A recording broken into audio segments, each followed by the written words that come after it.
Hi guys, this is Achilles 157 for the third part of my 200 no limit full ring video series. In this video, I frantically started the recording because I sensed that there was going to be some pretty good action in these hands. So the tables aren't very organized right now, but I promise they start to. So here on the left, I raised the button with 5-9 suited, which is standard, especially with this loose spewy player in the blind, who we're going to be able to take down the pot a lot post flop. Even though his stats say fold to c bet 25%, I don't really give much merit to that until I get a larger sample size. And we're going to be able to correctly value bet and make good bluffs post flop. And then here we flop a really big draw, bottom pair and a flush draw with a redraw to a straight. It's a pretty good hand, and it's a hand I definitely want to protect and get value from on the flop. We expect him to call us with worse straight draws, worse flush draws, even some ace high hands sometimes against a player like this. So we're just going to value bet here and make decisions on later streets. Hopefully turn a 5 or a 9 or a spade or something, and then continue to pound the bet button.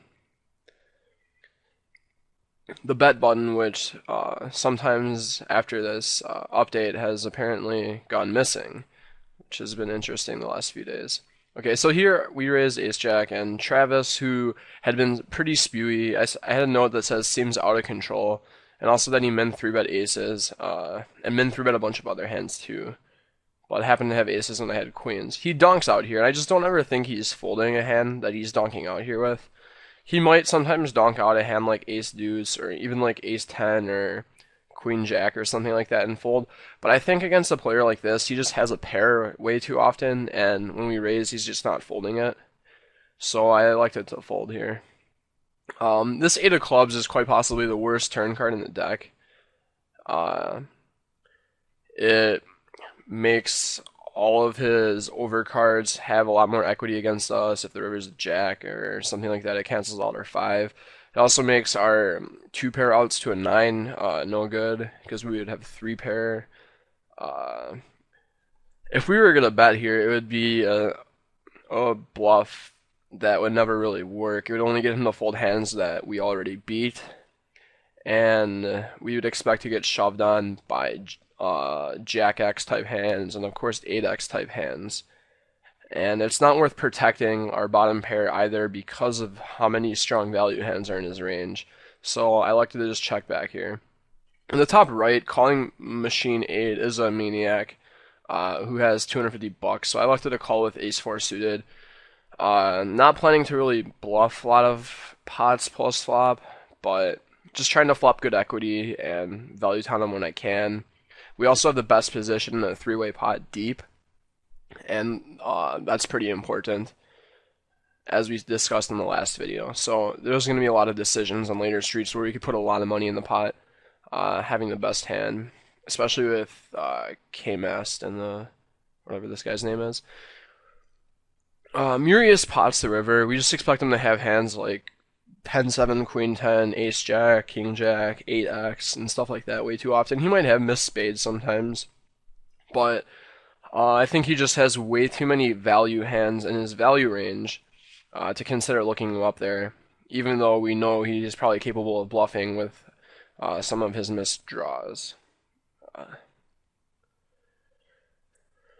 Because he needs to be capable of bluffing a lot of the time. Okay, here, aces. I was playing multiple tables in this video. I raised pre-flop and c-bet the flop. On this turn, his range includes hands like ace, king, king, queen, king, jack, king 10, hands like pocket queens, pocket jacks, pocket 10s, maybe a hand like pocket 5s or something like that. And then, of course, like 8, 9, he's probably flatting the flop with. Although he's not flatting the flop, we don't know. First, let me just say, this player I've never played a hand against. So when I'm making these assumptions against him, I'm putting him into a player mold of the type of player I think he is.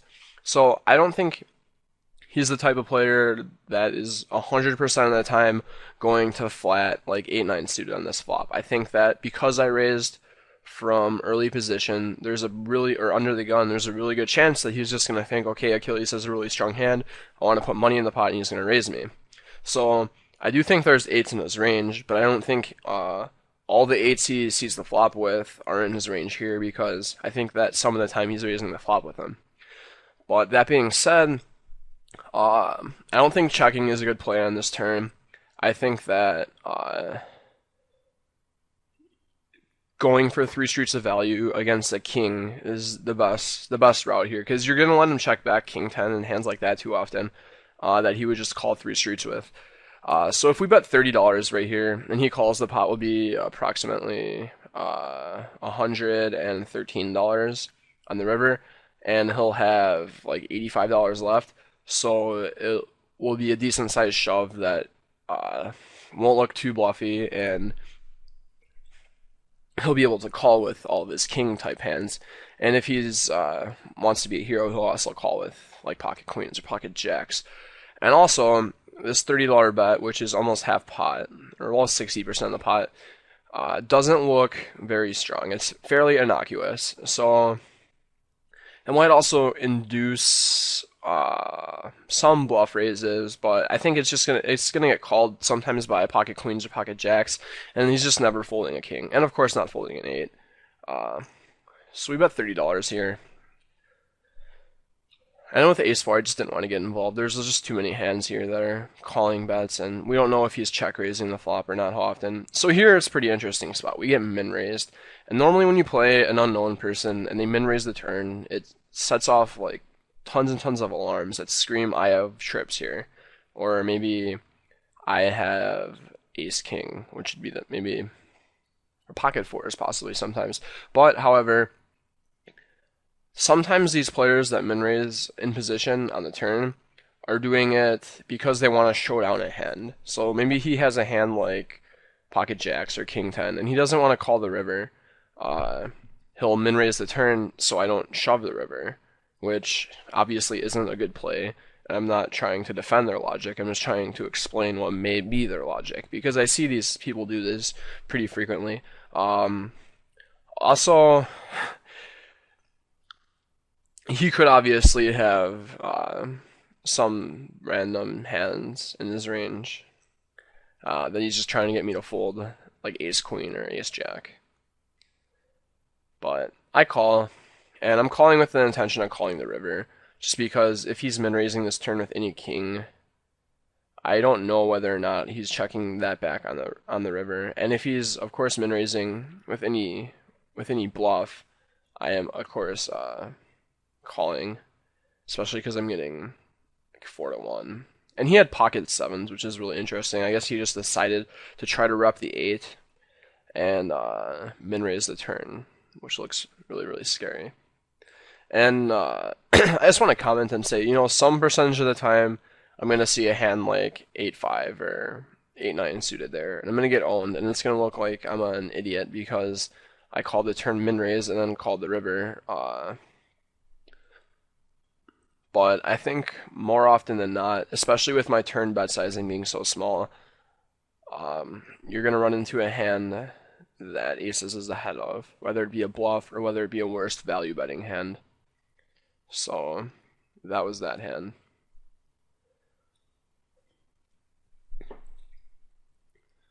Here with Jack 7 suited, I really wish I would have raised. It would have been loose, but this player has a lot of money, so he's going to be making a lot of mistakes post flop as the stacks. As more money goes in the pot, I think he's going to be making a lot of mistakes. And even though I'm going to be out of position, if I end up playing against him, I don't really mind it because he's playing 77% of his hands. And of course, also, sometimes they're going to fold around to the blinds, and the blinds are going to call him to be in position, which is an amazing situation. And also, I'm going to win the pot sometimes pre-flop.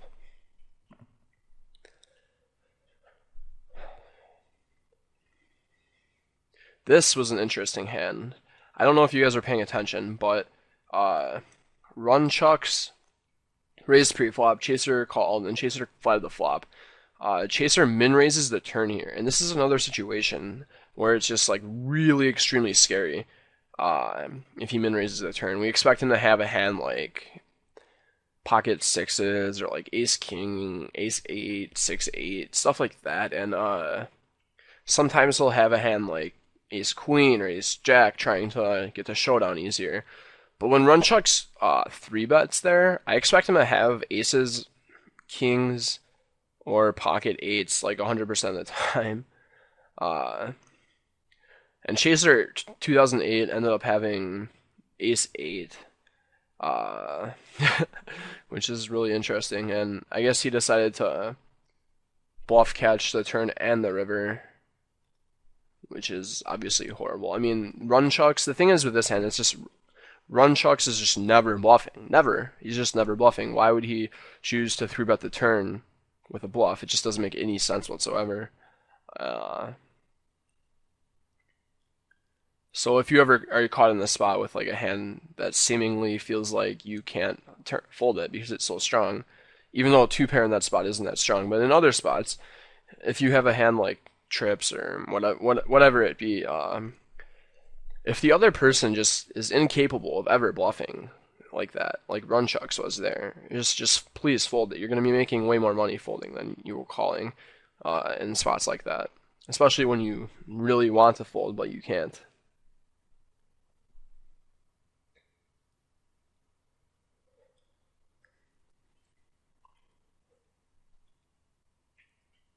Here I'm just taking a note on Chaser 2008. And that's just one of those mistakes that these people make when they have larger than 100 big blind stacks. That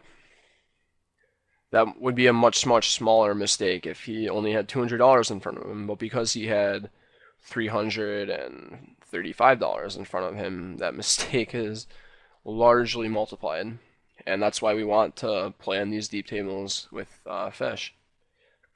Because on later streets, they make bigger mistakes, and their mistakes are magnified. Oh, good. Okay, looks like I'm changing the background of these tables so you guys can see the stats easier. Here with pocket fours, I'm not a fan of isolating. There's a short stacker in the button. We don't really know what this guy is capable of from under the gun yet, and we don't know how lightly he's going to call us down post flop. So if he's the type of player that's limp calling and folding to every c-bet, then this would be a pretty good isolation raise. But I would think I get better implied odds in the other player's stacks by limping, and I also get to not make the mistake of raising and spewing into a calling station, if he is a calling station. Here I raised 5-4 suited, which is marginal because Chaser 2008 has $45 in the big blind. But, okay, hold on. Here, this guy flats me. I'm just auto-shoving king, queen high here. A lot of times it's going to be the best hand, and we're going to be shoving for protection.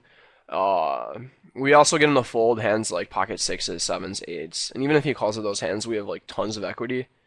But apparently he timed down forever and called with queen jack, which he should just snap call there. But he's not going to have queen jack every time, and that's going to be a profitable shove, I think. Here with 10-9 offsuit, I wish I would have let out. I don't think I did. I played this session probably an hour and a half ago, but this would be an awesome spot to lead out. Just because this guy's probably limping a fairly wide range, we have a gut shot and 2 overcards to the board. It's just like a lot of outs, like 10 outs against a hand like 6-8 or whatever. Not 6-8, but like 5-8 or whatever top pair. And then here we raise jack-9 suited. If he check shoves, we're not the happiest about getting it in, but I think I would get it in just because my overcards are good some of the time. I have the straight draw and the flush draw. Here, I considered betting to rep the 4, but I think he has the 4 some of the time. And I didn't want to blow myself off my hand. I wanted to try to realize the equity I have to the 8, the 9, the jack, and spades. And on the river, he bets out $12, which I don't really expect him to do with a 4. And I think he could be doing this with a hand like 8-6 or pocket 8s, even maybe pocket 9s, just trying to get to showdown as a blocking bet. So because I thought I beat a portion of his value range, I called. But he had river 2 pair, which is not a big deal. we expect to be beaten there a fair amount of the time, but because of the odds we were getting, decided to call. Here, I think we isolated with ace-10, and that's obviously standard against a player that's playing a ton of hands. We don't have to c-bet that big on this board, so I just bet $10, but I was folding to a shove with my ace-high, even though I beat hands like 10-7, Jack-10, Queen-10, etc. But I would have actually rather bet like $8, save an extra $2. And then here I'm pulling up this hand that I had played on the other screen. A former student of mine, Jujulicious, who I have pretty good read on because he's a former student, raises, and hold on.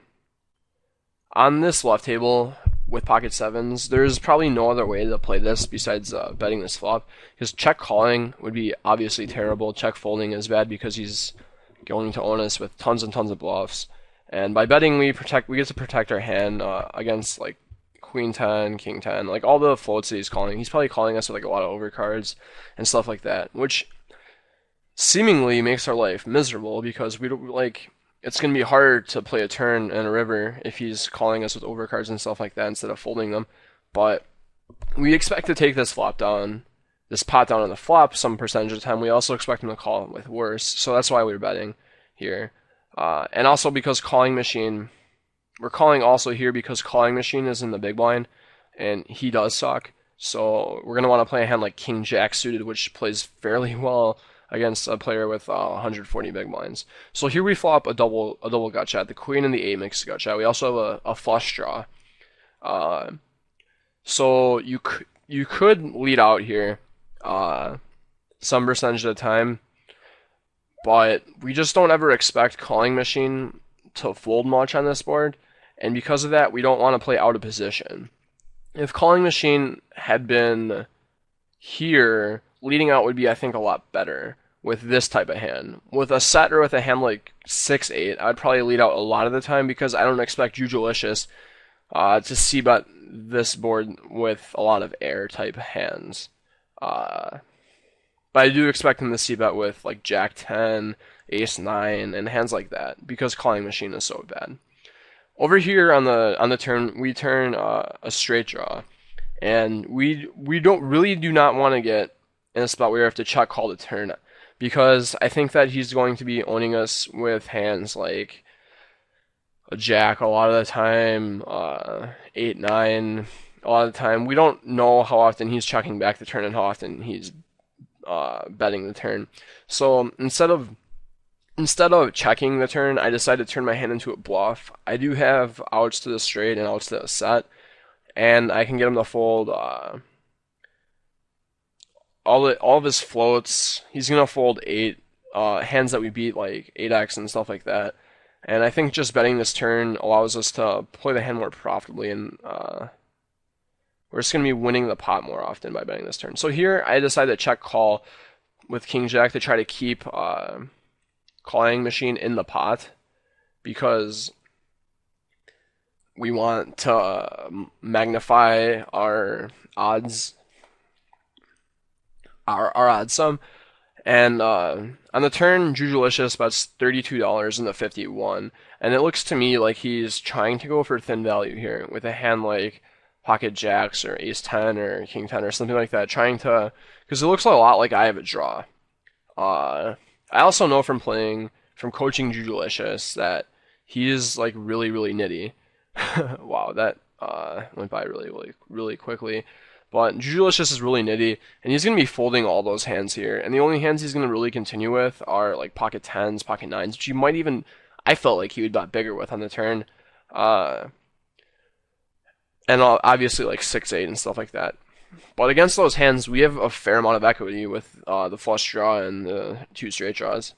So I like my check raise a lot here against this type of player. We also expect him to double barrel us some.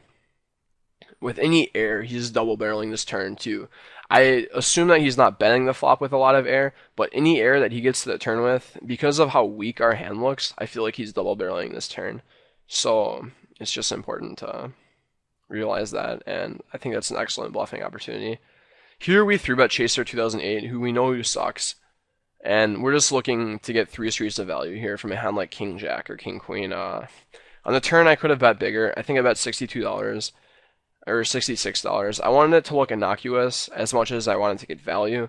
So 2/3 pot seemed fine at the time, but I kind of would rather have bet like 75 or 80 just to try to get in that extra value. On the river, I contemplated shoving, but I think he can find a fold with a hand like King Queen, where he might not be able to find a fold if I bet like $200. In hindsight, I actually wish I had bet something like $180 or $160, but I was on a lot of tables and there was a lot going on at the moment, and I did not come to that thought process. And that kind of sucks. It's important to note, actually, you might be thinking, how can you be so confident with pocket aces here?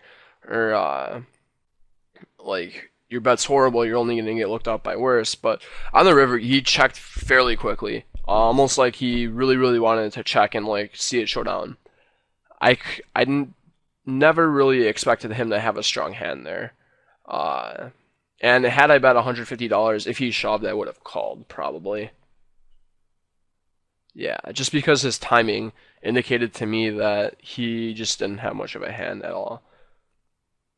And because they do that shit with air or with like pocket queens or something stupid, they'll try to turn it into a bluff. Here, I'm just c-betting. White flush draw. Chaser's gonna fold some percentage of the time. We have a lot of equity in this hand. It's just gonna be a good c-bet. When he check raises, the board's paired. I don't really want to draw to my flush draw when we're so deep.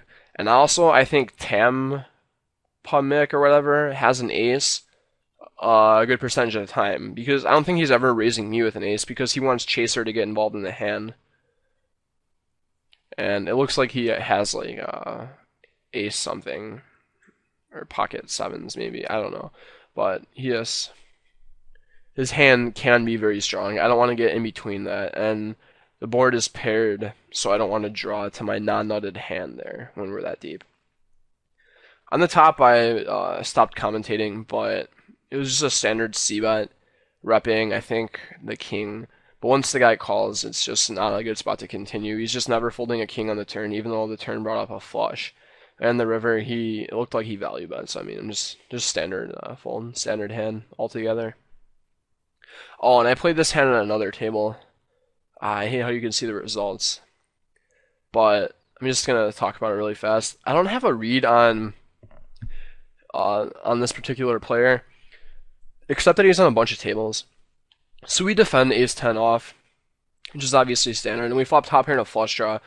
And I think that this is just a good spot to raise for value against like king of spades, queen of spades, jack of spades type hands. Also, worse tens, and like maybe some 8x offsuit or whatever that is going to call our pocket nines with a spade. You know, there's going to be a lot of hands that are calling us here. And if we get 3-bet, we're not happy about it. We're not folding because we have the toppest flush draw. But I mean, we could fold. If he 3-bet to something like $80 or something, I would find a fold here. I just don't think he would ever do that without a set or without a monster hand. But we raise for value, and he calls. The turn is the 8 of clubs, which is really interesting, because he bets out half pot. Here, I think raising is bad. I think folding's terrible, because we just have a lot of equity. I mean, even if he has an 8, we can draw to the spade and draw to the 10. But I think that a lot of the time when this 8 comes, he has an 8, or he has a 10x hand that is trying to get to showdown, or trying to not be bluffed or something, and it is block betting half pot here, like jack 10 or something. So we call.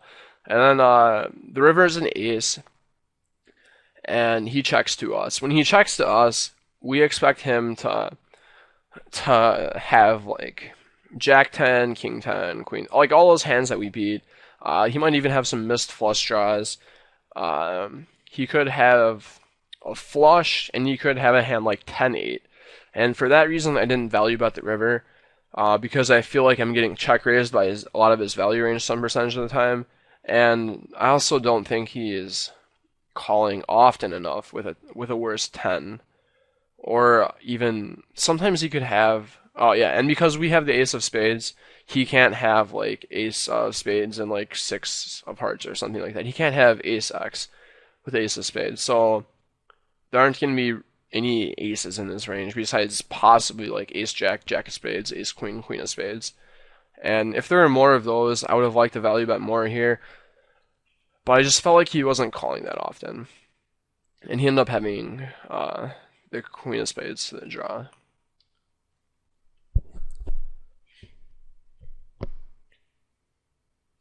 I like the new full tilt hand history replayer. It's pretty convenient. It's a lot better than Holdem managers, I think. There's not as many options though as Holdem managers. But it's nice that FTP got something right with this new update, since it's been causing me tons of problems. Uh, the other day I like check raised the turn this guy called, and then on the river the action was to me, and there were no buttons on my screen. I couldn't click check bet or even like scroll to a bet amount. It was pretty ridiculous. I've sent FTP 3 emails and they haven't responded. It sucks because I had trips and I also had a value hand in one of these pots. Here we're super excited to have pocket fives in position against chaser in this pot. Just calling the hopefully flop a set, and the times we don't, we're just getting out of the way. Also, Snoop J is c-betting 96%, which, if that's his standard, it's ridiculous. Anyone who c-bets that often and raises 10% of their hands is just going to get owned way too often. And they're just, not playing profitably.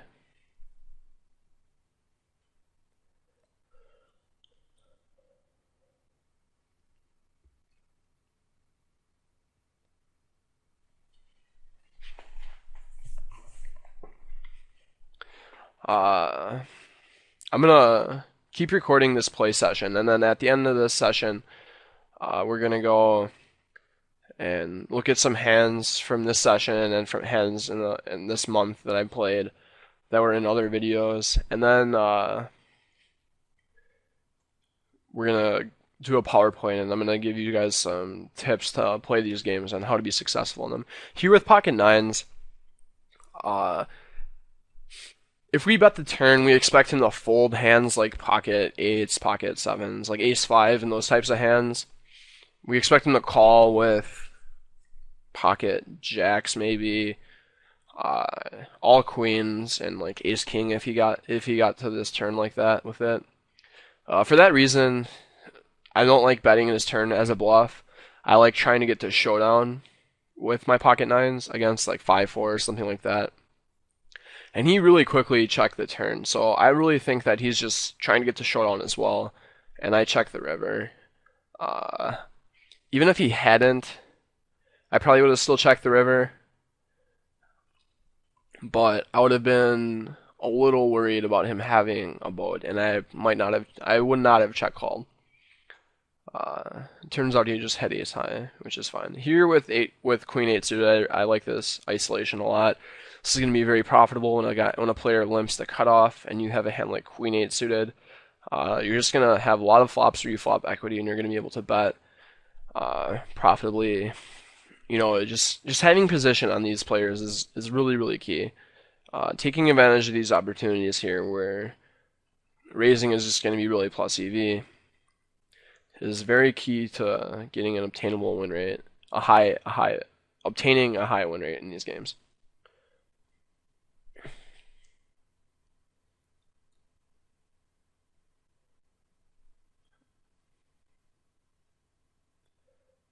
Tension beats raises, and he had only raised 4% of hands on that table, so I called.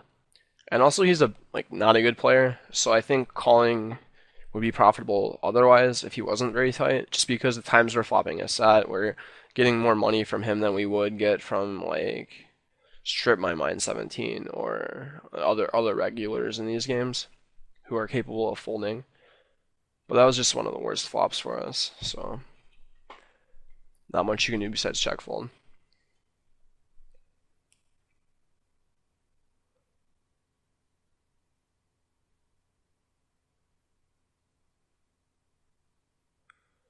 Here, Robbie Pat, who also appears to be a fish because he's not full stacked and he's playing 34-10, limps under the gun. And with 9-7 suited, I just, the same thing with that 5-7 suited hand in the last video. You just want to isolate him and play in position and,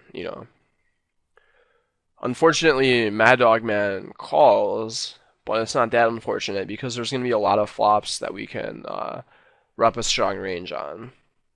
This would be one of them, but Cool Fire X is all in this pot, so there's no point into bluffing into this $7 side pot. And if I had paid attention, I would not have raised 9-7 here because of Cool Fire X and the small blind.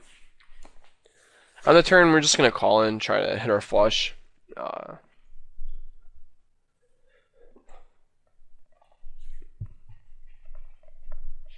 Our hand is pretty face up to Mad Dog Man. If he raised, it'd be pretty scary, but I imagine he could raise with a wide range of 8s here, because I'm always betting this flop with a king. But it looks like, wow, he had Queen Jack and bet the river.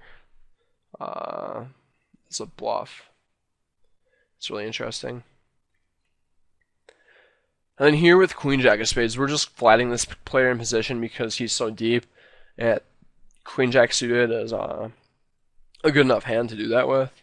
Here, we're kind of scared of getting check raised by him because these types of players do that. But we just have so much equity and we're going to take this pot down often enough that I think betting's just the best play here.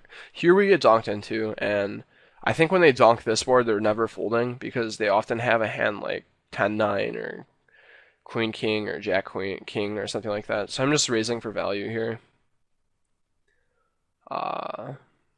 Here against Jujulicious, I'm just defending King Queen suited because it's a really good hand, and I don't know exactly how he plays in 3-bet pots, so I don't think I want to 3-bet that there. Sorry about that. Got a text message. Thought my phone was on silent. On this river, I bet $46 because in my experience, they're more likely to call that than like a shove or something. I think it looks a little bit more bluffy. Here against Travis, we're value raising this all day long. If he 3-bets, we're going to be not very happy at all. But we're not necessarily folding. It would depend a lot on his sizing and his timing and stuff. He might 3-bet a hand like Ace King with the Ace of Diamonds or something along those lines, or even just the naked Ace of Diamonds. But he timed out and folded. His timing as he timed down looked really, really strong. And if he had 3-bet after timing down like that, I would have been pretty scared and probably would have found a fold button. Jack 9 suited. I'm just trying to play in position against Nerdin in the blinds here. Same thing with 10-9 suited. Just trying to play in position against Travis in the blinds. And also, if I get flatted from any of these players, I'm just going to try to rep a really, really strong range on a lot of flops. Like Ace X, King X, Queen X type flops, where those flops hit my perceived range from under the gun.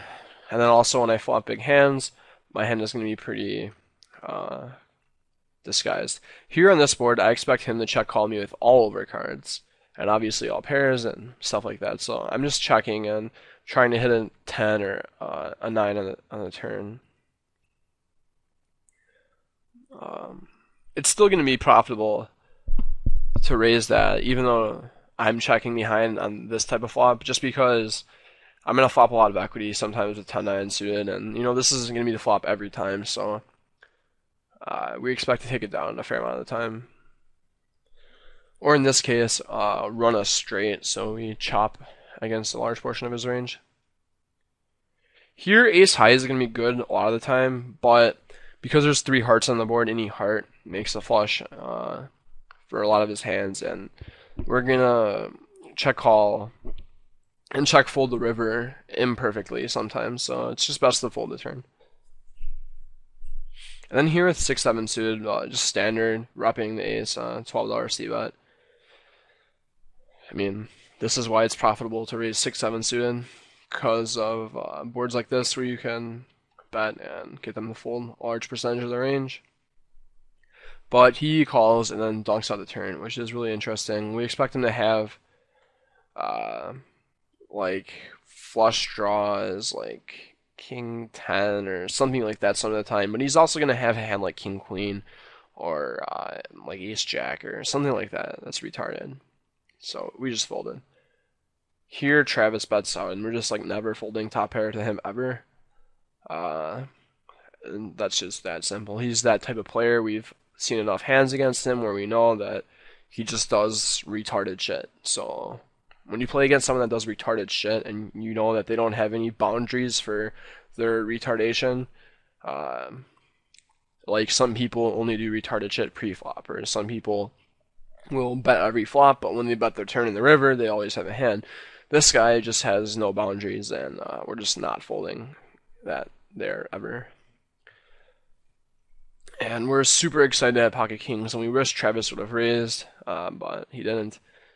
So we need to isolate here, and I isolated one big blind above the pot size. I think it's important to raise more when you're out of position, to cut down on the implied odds and cut down on the positional advantage. Here we get raised. Sometimes these players are doing this with hands like pocket sevens or something ridiculous, or ace queen, ace jack, or whatever. You also can have a set or flush draw. I mean, his range is fairly wide, like 6-7 also, so we can't find a fold.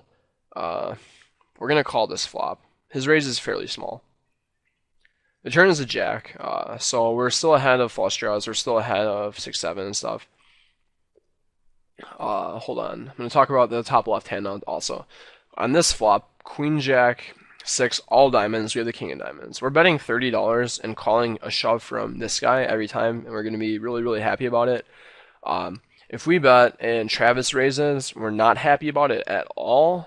However, I don't think we can find a fold against him. I think he's going to have a hand like king queen or like queen x or something like that, or just a random diamond or the ace of diamonds or something way too often. We're not going to 3-bet and try to get in 200 big blinds though. And let me just say that if he raises us here, it's just a bad spot to be in. I wouldn't fold because of my equity to the flush, but I wouldn't check call the turn and check call the river unless he bets something ridiculous on both of those streets, like ridiculously small. But it's important to bet big here while out of position and just for value, because he's just not folding much. And here, when X-Cals bets 55 after raising the flop really small, I mean, some percentage of the time he might have like total air, but I just think he has a set a lot. I think he wants me to call here. If he has ace queen here this time, I think that's fine. I don't really care if I fold to him here without knowing that he can do this with ace queen, ace 10 type hands. But until I have that information on him, I'm just going to assume that he won't do that, and that because he's betting 55 in the 72, and because he raised smaller on that flop, he has a set here often enough for me to fold. And also, I think that a lot of players are checking back their flush draws here, because when you bet call this flop, you almost always have an ace. So I just think that he has a value hand like 90% of the time here, and his bluffing hands have some equity against me, the flush draws and stuff. So it's just going to be a good spot to fold. And I don't think people at 1-2 fold enough here. Here, if I bet this turn against him, I think that he just folds all of his like air hands he has on the flop, and he is going to continue with the ace of diamonds, the 10 of diamonds, the 9 diamonds. And the problem is that the queen and the jack of diamonds are on board. And to like a bad player, that makes his 10 of diamonds, even though it's the third nuts, it doesn't feel like the third nuts to him whereas if he had like a queen high flush, it would feel a lot stronger to him psychologically. So I check, and he pots it, which is really interesting because I don't expect him to pot it with the ace of diamonds. I expect him to be wanting me to fold here when he pots it.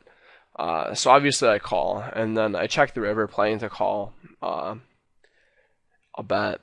If he potted it or shoved or whatever, it'd been a really interesting spot, and I probably would have called and expected to see the ace of diamonds some percentage of the time, but expected to see other random hands as well. But he just decided to give me $100 with bottom pair, which is nice. And that's why we say this player is retarded and he has no boundaries, because he's just capable of anything. And that's the type of player that you want to be 230 big blinds in position against and playing hands like that.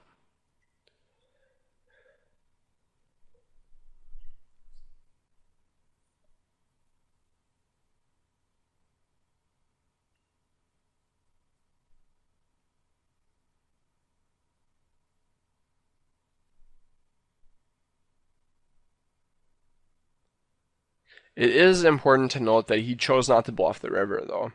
And had I check called and check called the river, if he's not doing that when he has ace six, he might have had a hand like the ace of diamonds a very high percentage of the time, which is scary. Here, this guy bets out $6, and I really wanted to fold, but I also really wanted to raise.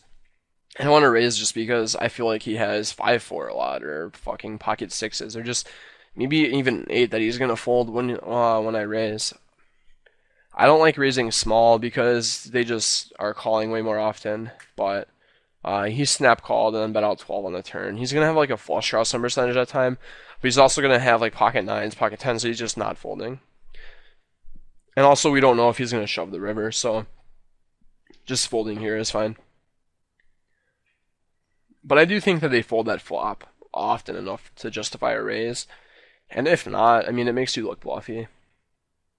Here, 10-9, I think I misplayed this hand, and I'll tell you why. I made a mental mistake on the river. But here, flatting with 10-9 suited is really good. Quatel Helix or whatever has a wide range that we're going to be able to play profitably in position against. And the flop is ace queen 4. He insta checks, and the insta check was really interesting. I felt like he was trying to get me to bet, and he was planning on calling with a hand like king queen or queen jack or like ace 3 or something like that, which he actually was. But the snap check was just really indicative of something like that. But on the turn, he checks again, and I decide to go for value against all of his clubs and just protect my hand by betting $8. And on the river is a club, and I contemplate overbetting to try to rep the queen of clubs and or the king of clubs. But then I decide that an overbet would look extremely bluffy, and he would look me up with a lot of the aces in his range, and it would be a good spot to overbet for value.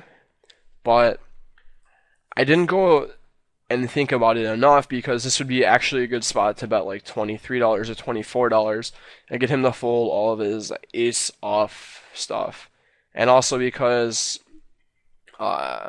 he might bet the river or bet flop or turn or whatever with the queen of clubs. So he doesn't always have the queen of clubs in his range. So unfortunately, I did not. After I decided that I didn't want to overbet, I didn't decide that I wanted to bet.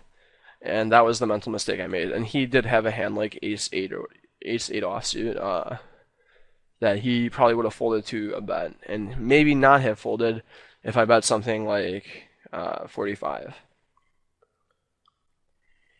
And I like realized that right after I saw his hand. I was like, why didn't I bet? But that's an interesting spot, because an overbet would have been bad there, but I think a value bet would have been really good. Maybe even like half pot would have been good.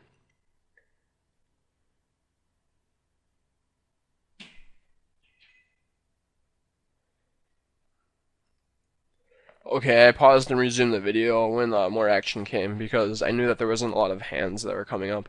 But here, we're isolating 10 jack against this fish who lumped under the gun.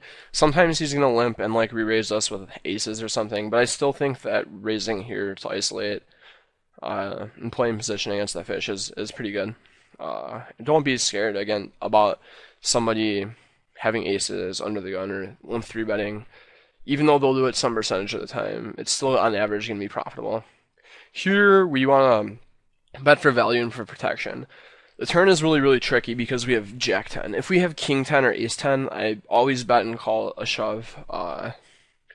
But because we have Jack 10, I feel like sometimes when we bet and call, he's going to have a better 10.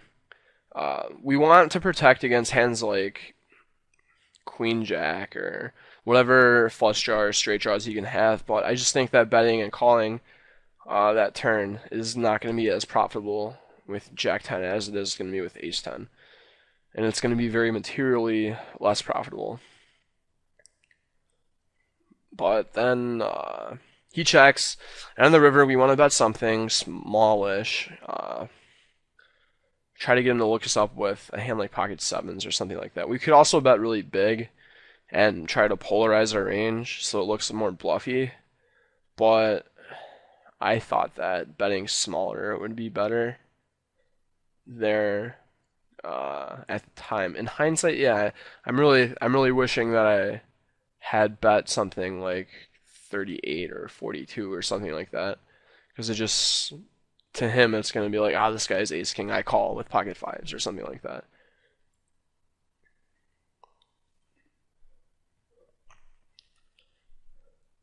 And here with 9-8 suited again, we're calling, especially because X Cals is in the big blind, and we just expect to be able to play this really profitably. And I was on a bunch of tables because sometimes these tables break and I want to have a table ready to put in there. So Jujulicious calls, and we have to bet this flop because the alternative is checking, and that just sucks. So betting is good. I almost bet this turn again for value and for protection, but I do think that he is calling with all of his flush draws and maybe bluffing the river, and he also does have a lot of aces in his range. So I decided to check. Here with 9-8, Quate Helix isn't check calling a lot of aces there, and if he check calls, I'm betting the turn like 100% of the time and probably betting the river. So I don't really care about Quate Helix check calling, but the other guy I feel like has a lot of pocket pairs in his range, and I don't think he's check calling with not top pair there.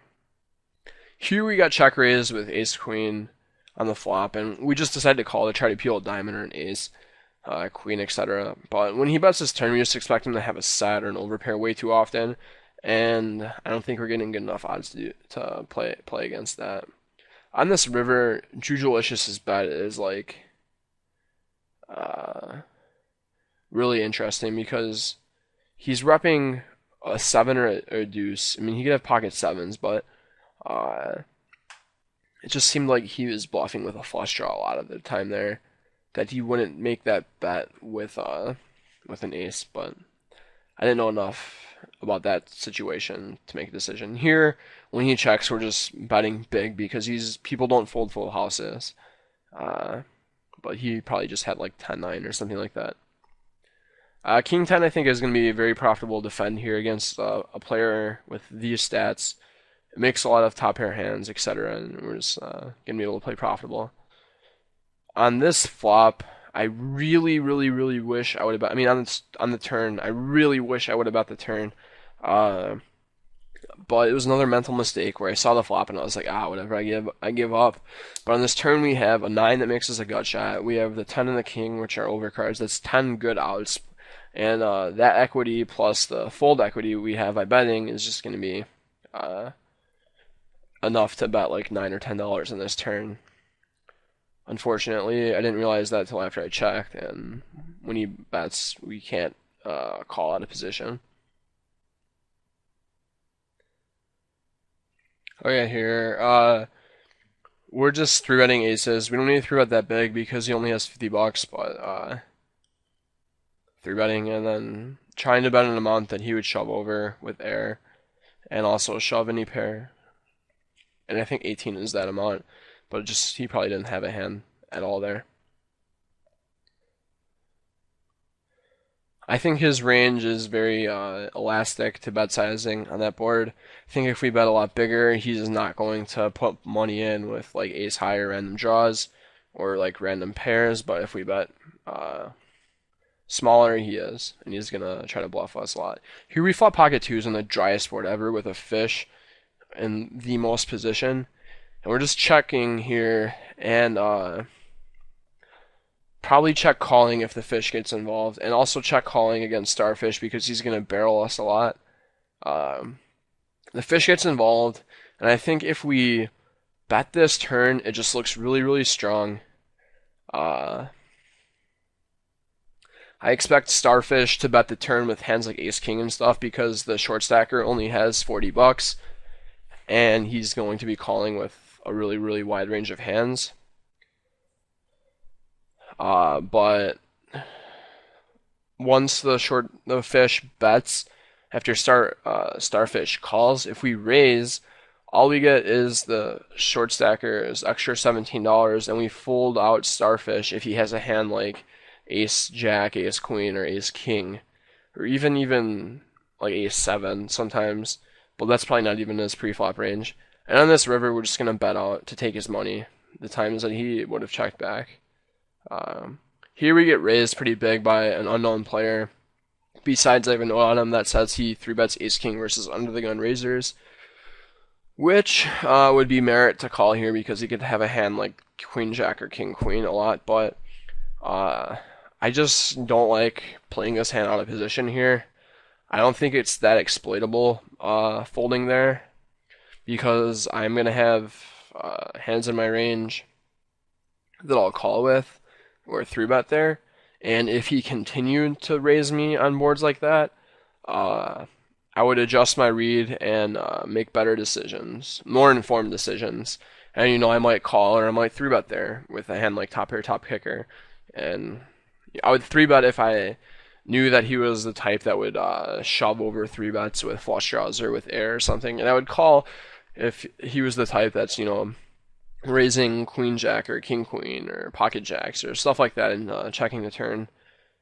But without any of that information, I just feel like he's value raising a better hand there a lot of the time. He could even have a hand like aces or kings a lot of the time. And I think that folding pocket, raise king deuce suited, please. Please raise. Fuck.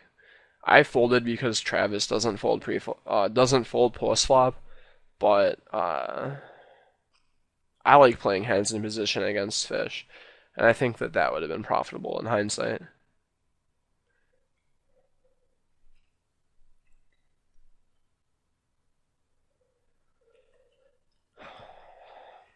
Here with this flush draw, we're just hoping to bet $5 and take the pot down or turn a flush. But when Golden Eagle bets out 16, I just didn't want to get involved.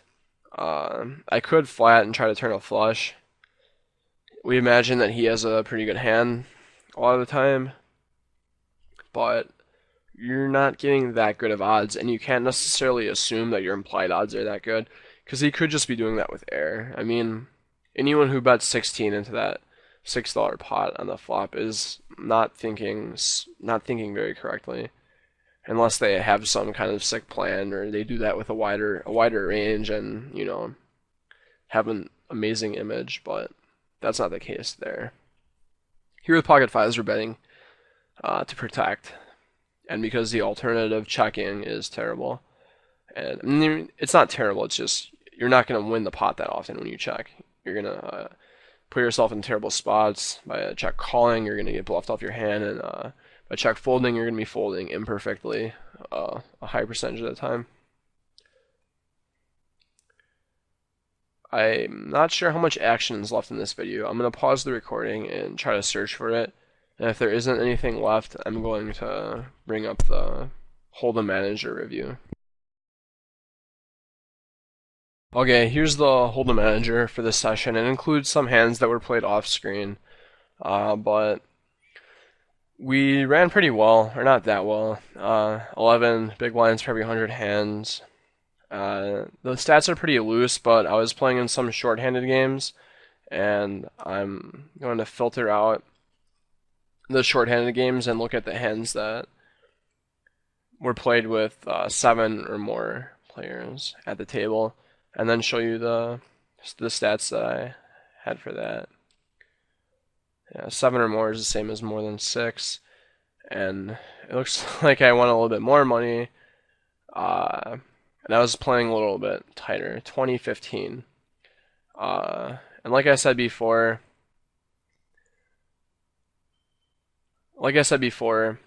uh, I play really loose in these games, so 2015 is probably around my standard. I mean, just pounding on people that play poorly and uh, playing pots in position. I usually have about a 4 to 5% gap between my VPIP and my PFR, so that it explains a lot of the flatting.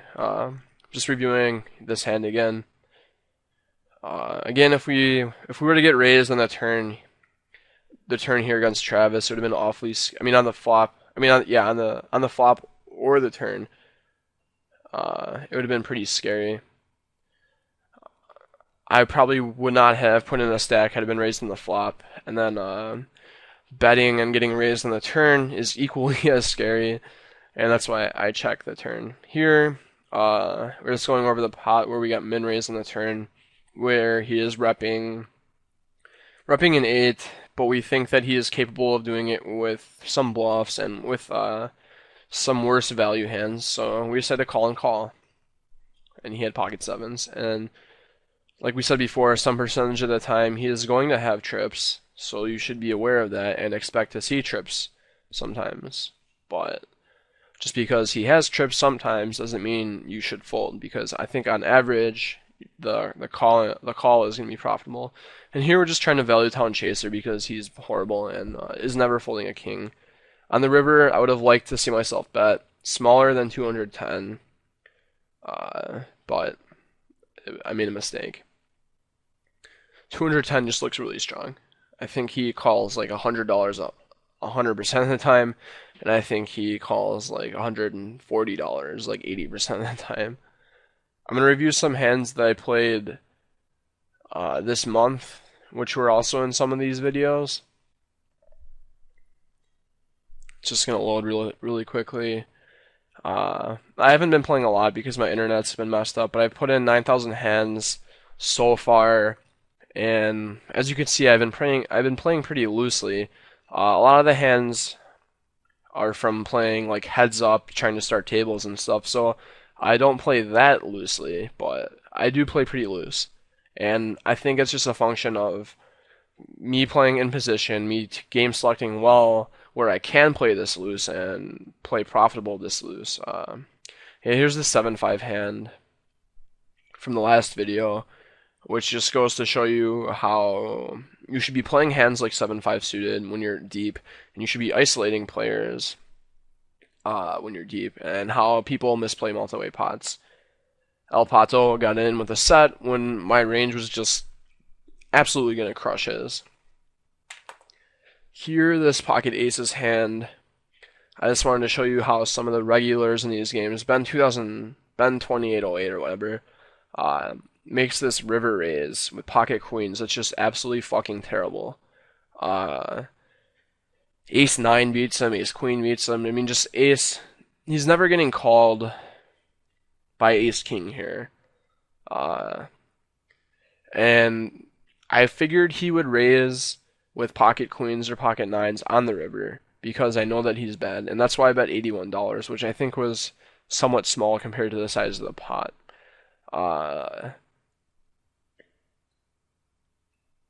Yeah.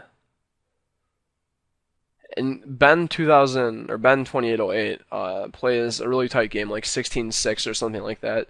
So I did think that he had pocket nines a lot of the time here in his limping range. I didn't think he had pocket eights, but I mean, this just goes to show you the mistakes that people make on later streets when they have 200 big blinds in front of them. So it takes longer for to see these mistakes. So you have to play more against them. You're not going to realize them as frequently, but the magnitude of the mistake is so big that it makes up for the infrequency in which they make them. And that's why you want to be playing the way I said. Here, this hand was notable because this guy's turn raise is like screaming to me that he has a higher flush or something like that. But he also is going to have 8-9 a lot, and he's going to have like random ace-king with a diamond or something. So I just shipped it in. And, you know, some percentage of the time he's going to have a higher flush, but I think on average it's going to be a good play just because he's never folding when he raises that turn. And he has a lot of worse value hands than a flush there. We'll look at a couple more. This hand was pretty interesting because of the way I played the turn. I raised Queen 9 suited and bet the flop because I have a flush draw and backdoors. On the turn, I turn a backdoor. I don't think betting this turn is very good because they're not really folding much. Like 8-9 picks up a draw. Like 10-9 now is a pair and a draw. Ace-king, king-queen, king-jack. Like all those hands just aren't folding. But after we check and two people bet and call, we have really, really good odds to draw to our flush or to our double gut shot. And on the river, we hit one of our gut shots, and I think it's important to to just bet out pretty big here and expect to get called by all the nines in the range, and you know maybe even like king jack or something like that. Because we do have the second nut straight where any 9 makes a straight, and we ended up getting called by a king 9. This hand wasn't that notable. I thought it was when I pulled it up, but it was just a spot where I flatted a 3-bet with pocket jacks, and then someone did something fishy with their timing, and I shoved and ended up being good.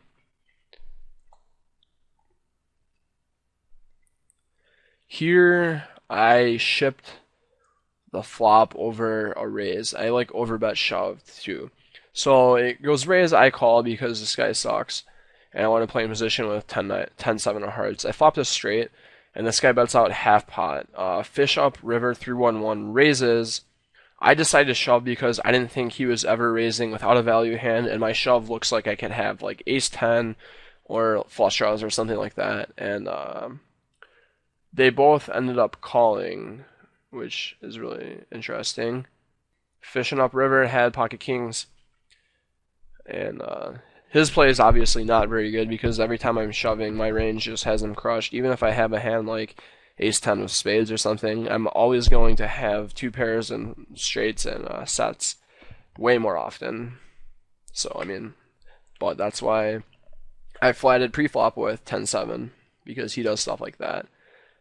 Just going to look at some hands that I either misplayed or just lost the pot.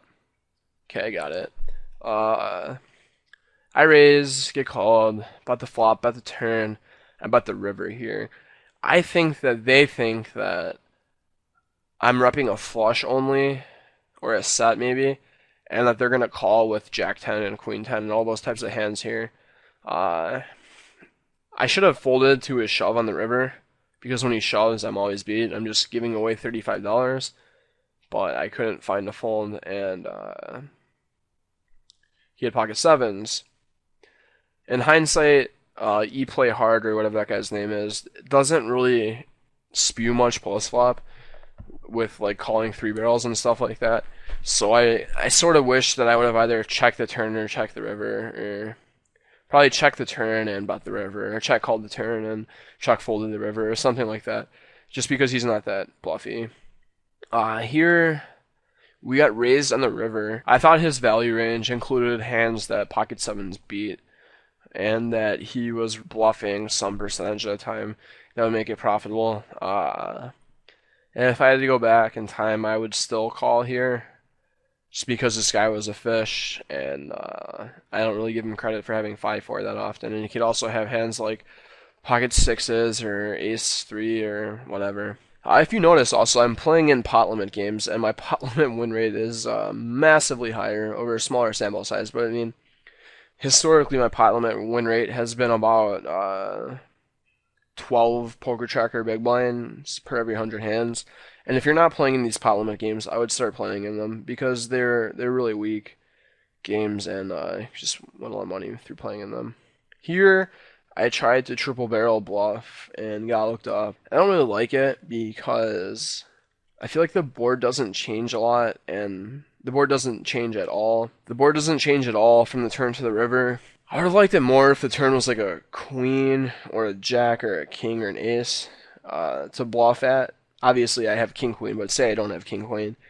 But a 10 is less scary, and I don't know if this guy's going to give me credit for being able to triple barrel here with like ace 10. Even though I would bet ace 10 on the turn and on the river, I don't think he knows that. So I think he thinks my range is pretty polarized when in fact it was really, really, really wide. And that's why I bet at the time, but because he didn't know that my range is actually really wide there, he called with pocket eights, which makes my bet really bad. So against a better player who would know that Achilles is capable of betting with pocket jacks or pocket. No, I wouldn't bet pocket nines. Oh, pocket nines is a set. Sorry, but I would bet with a hand like king 10 or ace 10. And had he known that, my bluff would have been a lot better. But he didn't know that, so my bluff was really bad. All right, I'm gonna pause the recording and come back with the PowerPoint. Okay guys, I'm gonna cap this video off with 10 tips on how to beat these games. And first and foremost, obviously you want to be playing against bad opponents. And I make this a point here because I see a lot of regulars that go out of their way to play pots against other regulars, and they do it sort of spitefully when they should just be spending their time trying to play against fish. And looking for less marginal, not looking for marginal spots against regulars. And then second, you want to be in position when you're playing against these bad opponents, so you want to table select well, and you want to take seats where you have position on bad players, and don't play at tables where you don't. Next, you want to identify how people are playing the way they are. So if someone is aggressive, you want to know how are they aggressive. Are they folding a lot of flops, or are they betting and raising a lot of flops? Or if they're passive, are they playing hands from behind, or are they being calling stations? And if same thing for loose and tight, are they limping hands? Are they spewing recklessly? And this is important because you want to differentiate these players. Because if you make an observation of a player, the next step is to try to make an assumption from that observation. And if you're making wrong assumptions, you're going to be making massive mistakes. Next, you want to be able to identify when a player has a wide and a narrow value range. So on the river, when you can think of 20 combinations of hands or 30 combinations of hands that this player could be betting for value, that's probably a wider value range. And if you have maybe like two pair or something, and all those combinations beat two pair, you're going to want to fold two pair, and that's the next step. It's learn how to fold hands that are under a large value range. Even if they're absolutely strong, two pair is a good hand, or even trips or a straight or something. If this player has a wide range of full houses and flushes and other types of hands that are beating yours, then you want to be able to lay it down even though it's a strong hand. So learning to fold is important. Also, learning when a player has a very narrow value range and quite possibly a wide bluffing range is important, because that's when you're capable of making a hero call. But I wouldn't venture into that territory until you've learned how to fold, because when you try to practice making huge call downs, you're going to make mistakes sometimes. And if you haven't learned to fold hands that are under a large value range yet, you should worry about doing that first.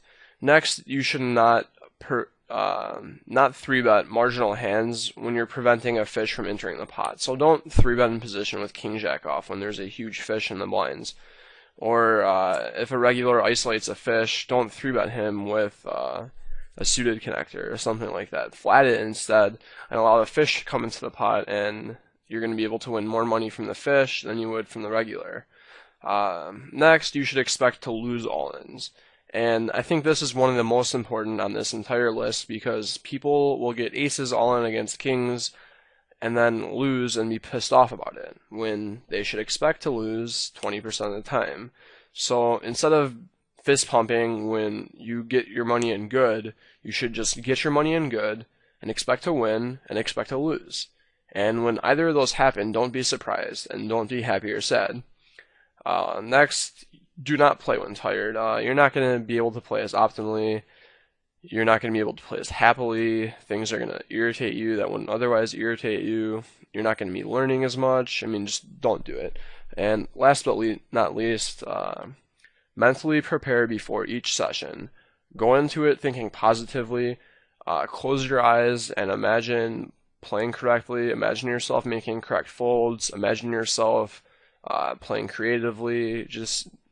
This is important too, and I mean, you're gonna find yourself making better decisions if you do so. Okay, that's all for this video series. I look forward to making more for you guys in the future. As always, let me know if you have any questions. Take care.